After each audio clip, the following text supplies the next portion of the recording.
I am a people helper. I have always been a person that just wants to help. I had a great upbringing. My family, we used to go to Disney World on the summers. My parents were both teachers. I didn't get a lot of time to go out and do the things that maybe some of the other kids were doing. So I did go to a party one night at my girlfriend's house, and I had never really had too much interaction with boys at this time. I was about 14 when this all began, and that night a boy took notice in me and started to kiss me in the hallway, and I thought, oh wow, this is kind of cool. But then it started to get where he was physical with me and pushed me into the room.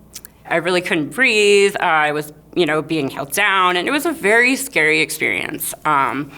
My family is a very conservative family, and one that doesn't really share emotions and things like that. So I kept it inside, thought that I could really kind of continue on with that.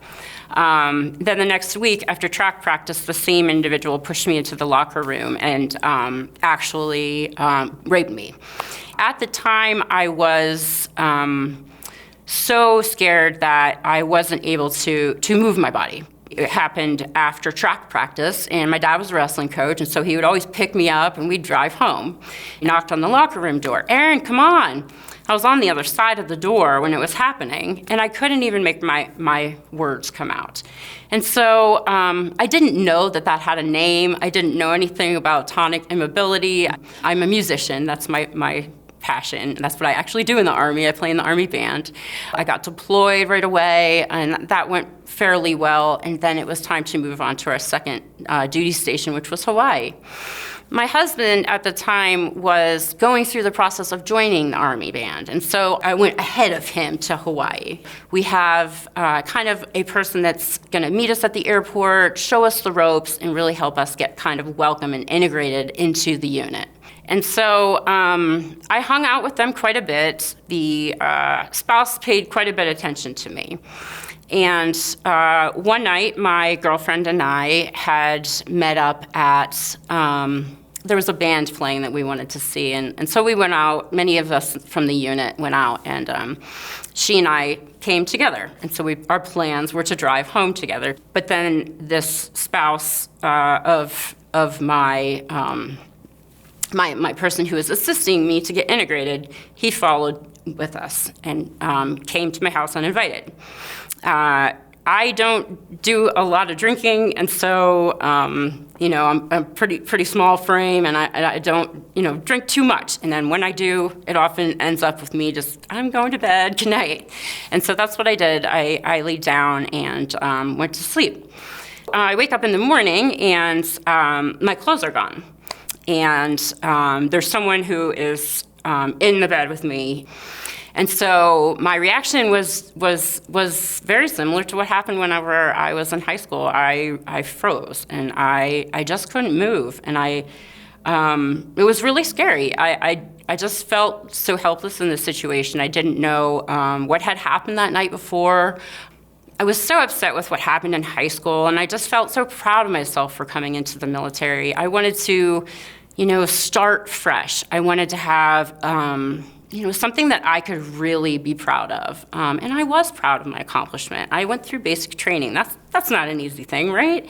And now I was in the Army band. I was living my dream. I was playing my trumpet. Like, I was really, really accomplishing something. And now this.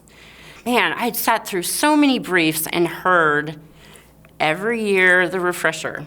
Go talk to your victim advocate. Go talk to someone. Talk to the chaplain. Talk to someone. So I thought to myself, I'm going to try that. I'm going to do it. I'm going to go, and I'm going to go and talk to my victim advocate. And so that person happened to actually be my squad leader. And I went up to her in the morning and I said, hey, this happened to me this weekend. And her reaction to me was, well, what do you want me to do about it? And so, I kept quiet like I had done all my life. And we then, shortly thereafter, a month later, deployed to Iraq. And it did not go well for me at all. I was falling apart. My husband and I were on completely opposite schedules, 12 hours versus 12 hours. We'd come in the middle, peace out, I'll see you later. And it really made it hard for me. I didn't have anyone. I was there all by myself with my feelings, with the thoughts. I really had struggled with like suicidal thoughts. I just was really having a rough time. I ended up with a very serious eating disorder. And the breaking point for me is, it's not a glamorous life when you're deployed. We have those porta-johns everywhere, and it's really kind of disgusting. And struggling with bulimia with that is extremely not something that feels real good. Well, I walked in one day, and I closed the door, and then I looked on the wall, and someone had written in Sharpie, bulimia, you can die. And I would never forget that.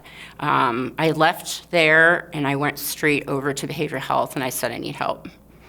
And I really believe that whoever had the bravery to write that on that wall saved my life. They did send me home from Iraq, and I was with the Warrior Transition Battalion, and they did help me so much. I got into an inpatient facility, and I was able to open up to them. I was doing so well, and then I just got so scared that I was going to lose my job, and I took a lot of steps backwards.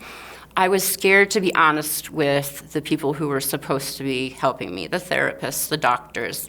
I was scared that I would say the wrong thing and I would lose my job.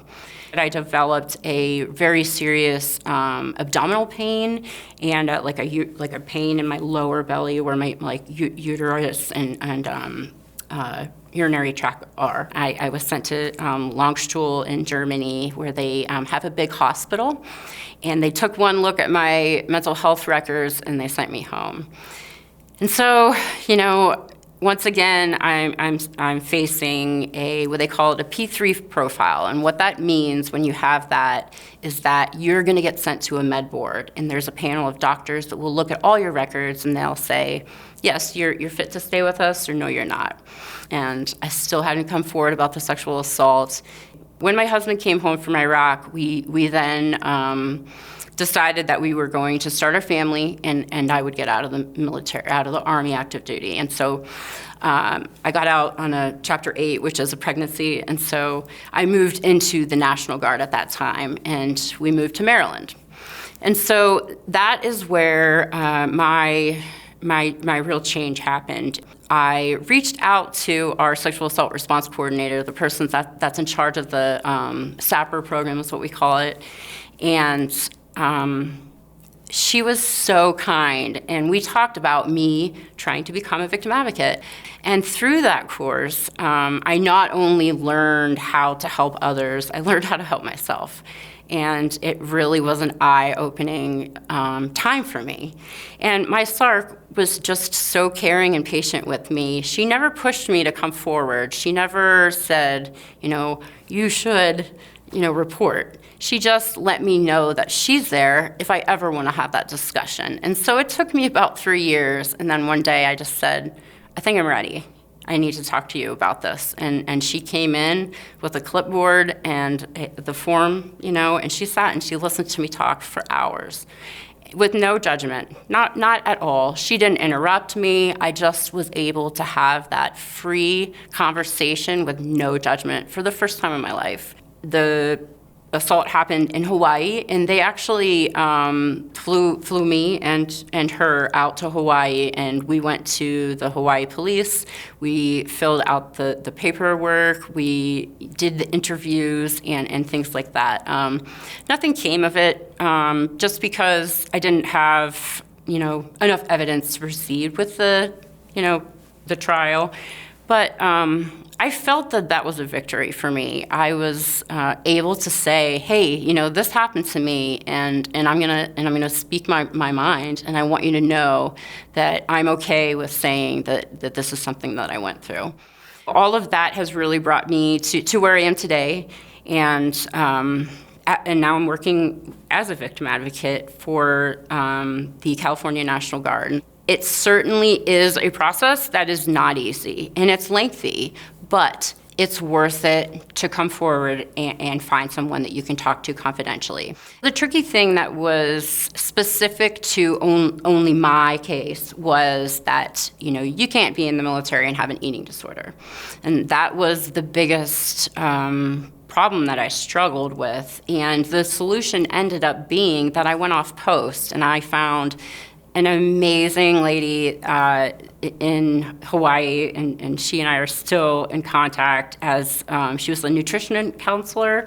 So, there are a lot of other assets that our service members can utilize. There's the vet center, which is separate from the VA, and that they give confidential counseling to anyone that has dealt with military sexual trauma. And so there's a lot of resources out there. It's just a process to find the right one. I never did even think about going to a civilian agency. It wasn't something that even crossed my mind. But I have since done a lot of work with rape crisis centers as a volunteer, and I now am learning, wow, they provide so many great resources, and hey, nobody ever even needs to know you're a soldier. Just come on in. Hey, I'm Erin, and I want to talk to you.